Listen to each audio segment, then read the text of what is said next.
Nanti bisa dijelaskan lebih lanjut. Yang jelas kita mempersiapkan berbagai ruas jalan tol, termasuk juga kita ingin memastikan manajemen rekayasa lalu lintas untuk mengantisipasi kemacetan yang mungkin terjadi. Ini bisa saya jelaskan secara singkat, nanti mungkin kesempatan berikutnya bisa dijelaskan oleh Menteri PU.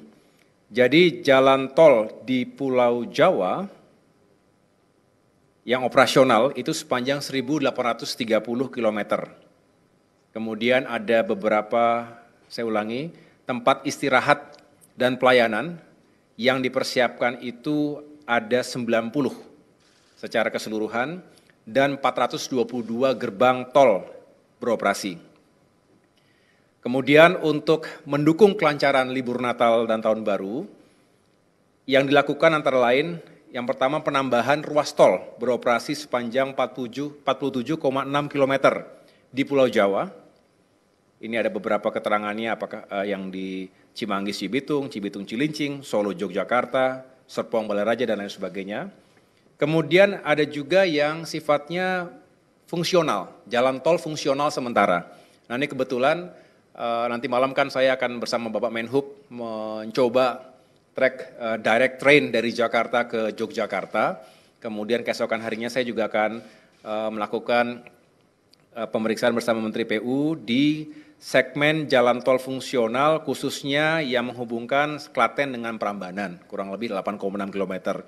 Karena ini sifatnya belum 100% sempurna, karena sifatnya fungsional, maka memang ada beberapa yang belum sangat optimal. Tetapi kami ingin memastikan bahwa walaupun belum 100% bisa dioperasionalkan dan masih sementara sifatnya, tetapi tetap kita utamakan keselamatan dan kenyamanan masyarakat pengguna jalan tol tersebut. Kemudian yang lain-lain adalah peningkatan kapasitas jalan tol, ya, termasuk untuk Jakarta Cikampek, di mana pengoperasian tambahan 1 lajur ruas Jakarta Cikampek dari 3 lajur menjadi 4 lajur pada sejumlah kilometer yang nanti bisa dijelaskan lebih rinci di kesempatan yang lain.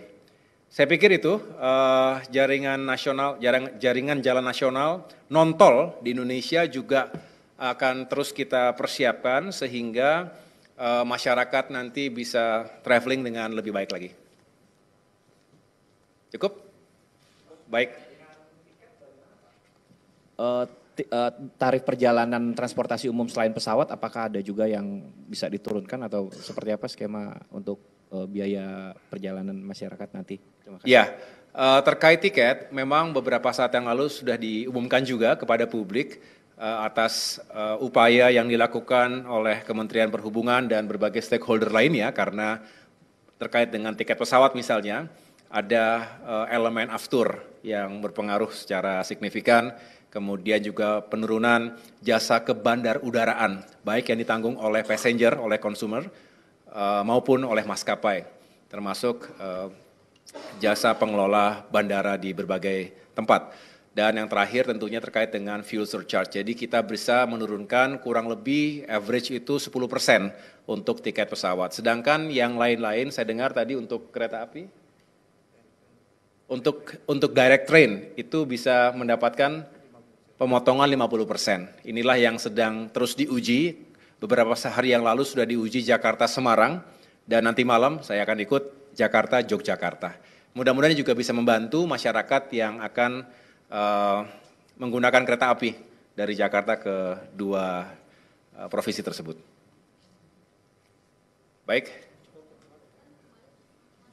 Mas Menteri, diperkirakan kan ada 110 juta masyarakat yang melakukan perjalanan. Apakah ini di breakdown misalnya berapa yang menggunakan transportasi darat, berapa yang laut dan udara?